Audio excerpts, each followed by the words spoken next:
jasal, tribúna jasala, hviezda góly dávala. On zasmial.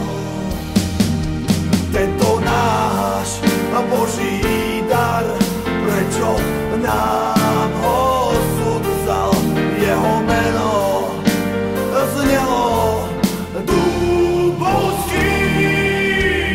Padá tak sám, horí nesí na číslo, všetko na okolnosť ticho.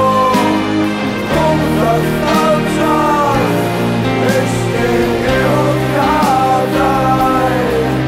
veď všetkých tu máš, no ty sa aj tak obeháš do pelatých výší.